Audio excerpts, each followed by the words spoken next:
Dimanche 16 février 2025, mesdames et messieurs, bonsoir et bienvenue dans ce journal. Dans les actualités de ce jour, parlant météo, les régions d'Analamang, Aitas, Vaknakaraj, Amurmani, Vadva, Fidvnan et la partie sud de la région Atnan et Alochamangour sont en alerte rouge en raison des fortes précipitations. Aujourd'hui jusqu'à demain lundi, ces pluies s'intensifieront selon les informations émanant du service météorologique. Les détails avec Fangessena Mireille. La présence d'amas nuageux dans la partie sud-est de Madagascar et au sud de l'île et de la zone convergence intertropicale au nord de Madagascar favorise les pluies orageuses dans le pays, selon le service de prévision météorologique. Ces pluies orageuses surviendront tous les après-midi jusqu'à lundi, et cela presque partout sur la grande île. Les pluies devraient également s'intensifier demain soir pour les régions Analamang, Itas, Vaknakaraj, Amurmani, Vadva, Fidvnan et la partie sud des régions Atnan et Alochamangour. Ainsi, ces régions seront en alerte rouge. Les précipitations pourraient atteindre 40 mm à 90 mm en 24 heures, selon toujours les informations du service météorologique.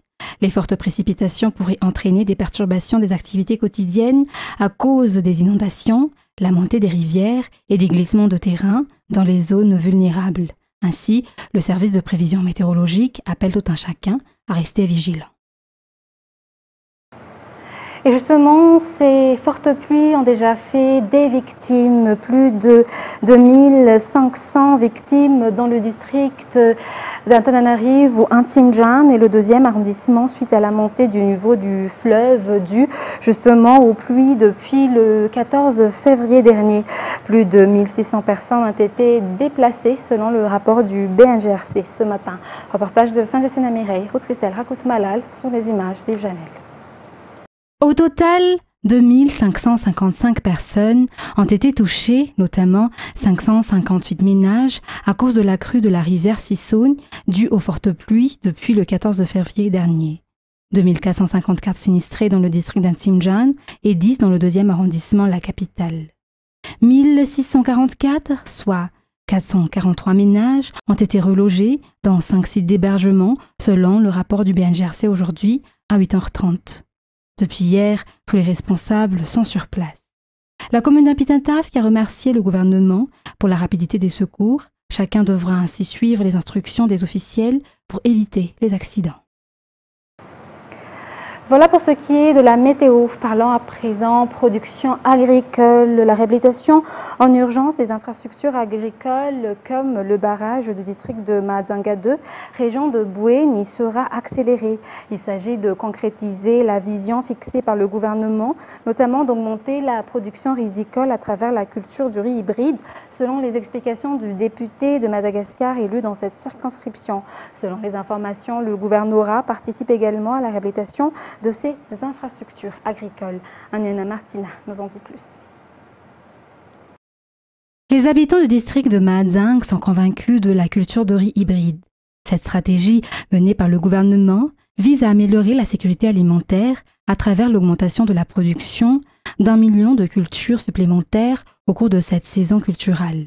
Outre Marvoy, Mbad-Bouin, Mahajanga 2 est l'une des zones productrices de Bouin. Le district va donc commencer à planter du riz hybride. Néanmoins, les agriculteurs locaux sont encore confrontés à des problèmes, à savoir les barrages. En attendant que les grosses œuvres soient exécutées par le gouvernement, les agriculteurs procéderont en priorité aux travaux communautaires ou à Satanamar, selon les informations.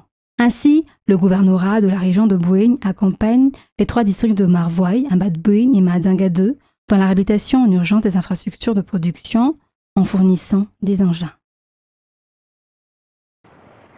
Puisqu'on a parlé production, parlons à présent du prix du riz sur le marché. Le riz vendu à 700 arial le capot qui est maintenant disponible au niveau de presque tous les marchés des districts de Madagascar actuellement. À Imbouche, à Mernariv, jusqu'à Touliar, à Touamas, à Sirabé et bien d'autres. Ce riz à prix abordable promis par l'État inonde les marchés pour stabiliser le prix du riz en général, répondant ainsi aux attentes de la majorité des consommateurs. Reportage sur les images de Zaran Jadz.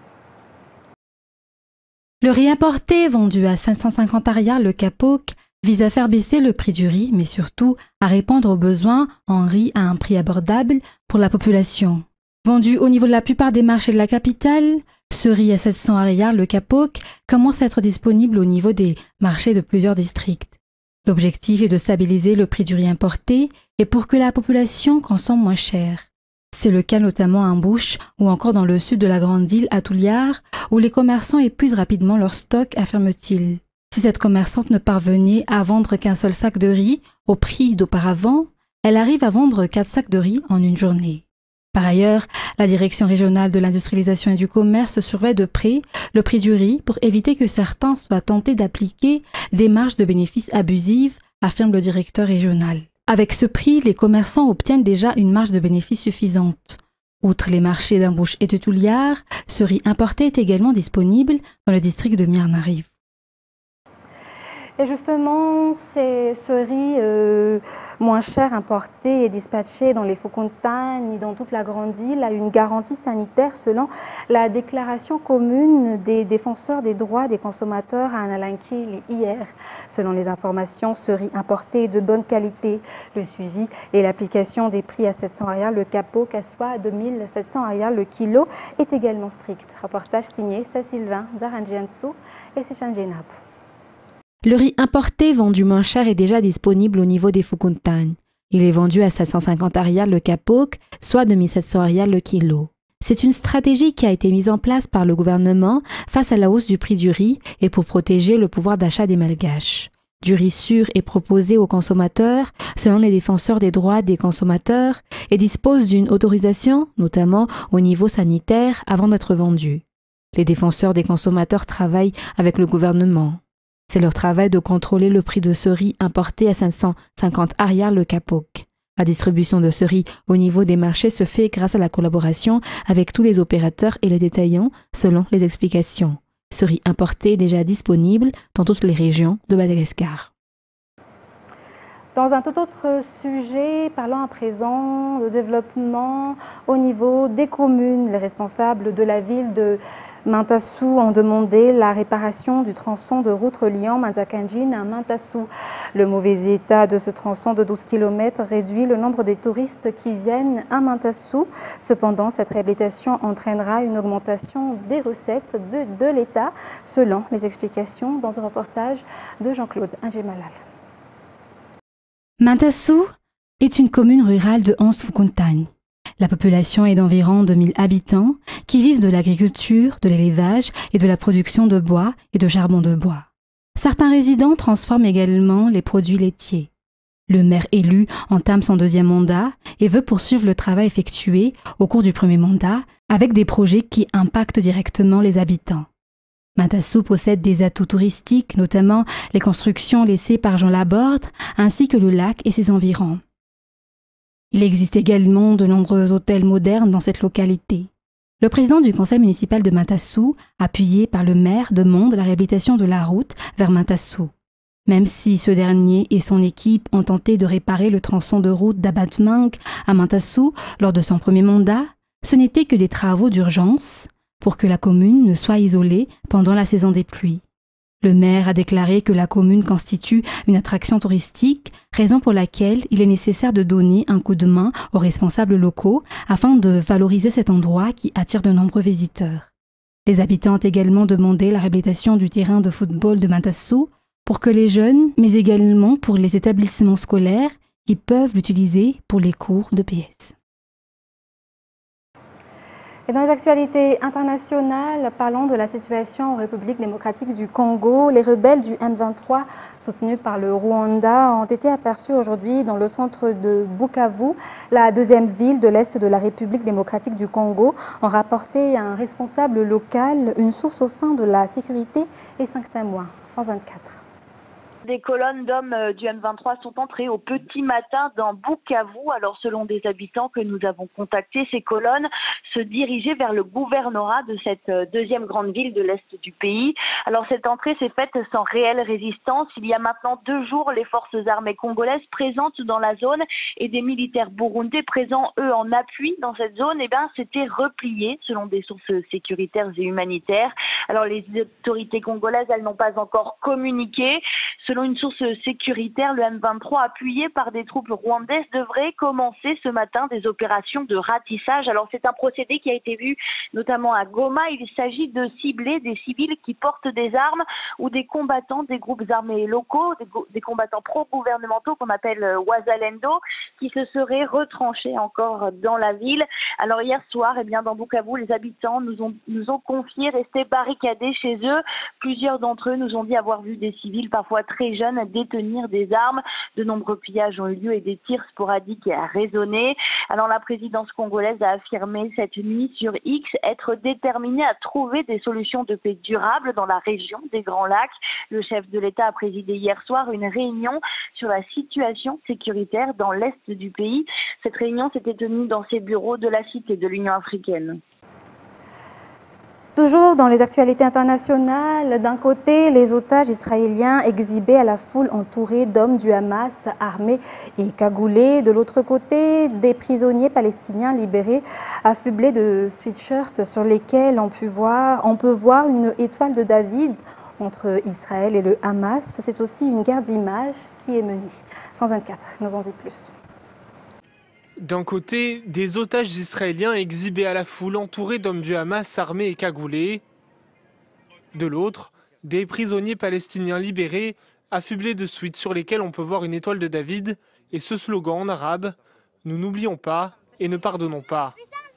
Des vêtements vécus comme une humiliation qu'ils s'empressent de brûler à peine sortis du bus qui les reconduit dans la bande de Gaza. La plupart avaient été arrêtés après les attaques du 7 octobre. Entre Israël et le Hamas, la guerre se joue aussi dans les images et dans le sort réservé aux otages et prisonniers. Ils nous ont fait porter ce vêtement lorsqu'ils nous ont relâchés et nous les avons incendiés devant l'hôpital européen. Nous avons été traités avec une brutalité qu'aucun autre prisonnier n'avait jamais connue. Nous avons été torturés et soumis à des abus qui visaient tous les prisonniers, pas seulement moi.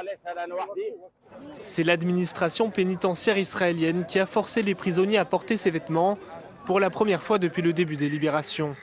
Peut-être une réaction aux mises en scène guerrières du Hamas et du djihad islamique à chaque libération d'otages israéliens. Avant d'être remis à la Croix-Rouge, ils sont systématiquement conduits sous la contrainte sur une estrade, au milieu d'une place entourée de la foule, où leur sont remis entre autres un certificat de libération ou encore des photos de leur détention, une mise en scène cynique. D'un côté comme de l'autre, les conditions de détention ou de captivité sont dénoncées. Quand j'étais à Gaza, je vivais dans la peur constante, la peur pour ma vie et pour ma sécurité personnelle. J'étais affamé, j'étais torturé, à la fois physiquement et émotionnellement. Quand la guerre s'est intensifiée, les terroristes qui me retenaient m'ont traité encore plus mal que d'habitude. Ils m'ont donné des coups de pied, m'ont craché dessus et m'ont retenu sans eau, sans lumière et sans air à respirer.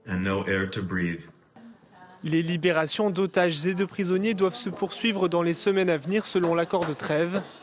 La guerre des images, elle, continue de battre son plein. Toujours à l'international, à présent, Google Maps a fêté son 20e anniversaire. Retracer l'histoire de l'application qui compte 2 milliards d'utilisateurs mensuels et qui a été utilisée à diverses fins, notamment pour élucider un meurtre en Espagne. Les détails avec France 24. Pour les plus nostalgiques ou ceux qui refusent le tout technologique, ouvrir une carte routière est toujours un plaisir.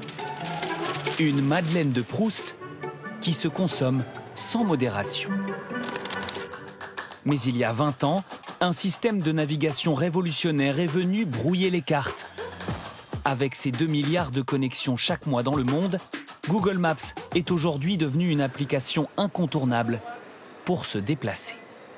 Quand vous êtes paumé pas loin de chez vous et que vous ne savez pas rentrer chez vous, si vous avez un petit truc comme ça, c'est quand même très bien. Au quotidien, c'est quelque chose que j'utilise assez fréquemment, notamment pour les déplacements en voiture. Quand je prends la voiture avec mon père, à l'arrière, il y a l'énorme bloc Michelin avec toutes les cartes dedans. Et franchement, je me dis que heureusement qu'on a Google Maps parce que sinon, ça aurait été vraiment très compliqué maintenant, quoi.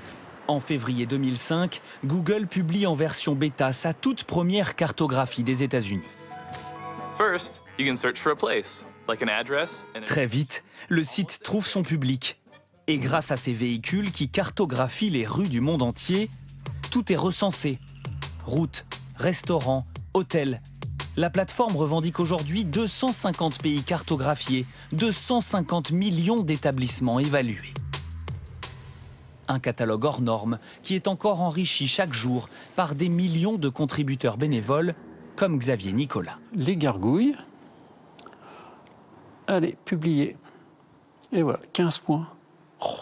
Sur son temps libre, cet habitant de Vendôme, dans le Loir-et-Cher, capture des centaines de photos pour les mettre en ligne sur Google Maps. Ajouter des photos.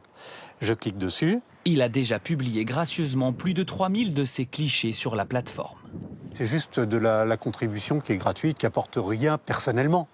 Mais c'est sympa. Alors, de temps en temps, on reçoit un petit message de Google qui dit « Bravo, votre photo a été likée 100 fois, 1000 fois ». Alors ça fait plaisir, c'est l'ego qui s'en prend un petit coup, mais c'est vraiment agréable.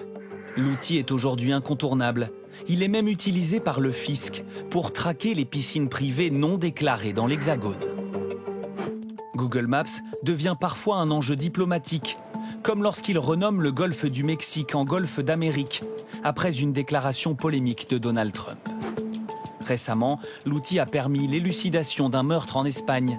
La voiture de Google ayant capturé le moment précis où cet homme suspecté d'un homicide charge un sac dans sa voiture. Une preuve visible en ligne qui a permis aux policiers de l'interpeller. Nous explorons toujours toutes les sources d'informations possibles, dont Google Maps. Avec ses 100 millions de mises à jour quotidiennes, Google Maps fait le bonheur des curieux. Un renard à la fenêtre, un écureuil suspendu aux États-Unis, un adolescent coincé dans une poubelle en Suisse, ou encore ce couple polonais capturé en plein baiser, font partie des scènes insolites les plus relayées. Mesdames et messieurs, c'est la fin de ce journal. Nous vous remercions de votre fidélité. Restez avec nous. Dans quelques instants, vous allez suivre votre film Escape Plane 3. Sur ce, très bonne soirée sur Viva. Au revoir.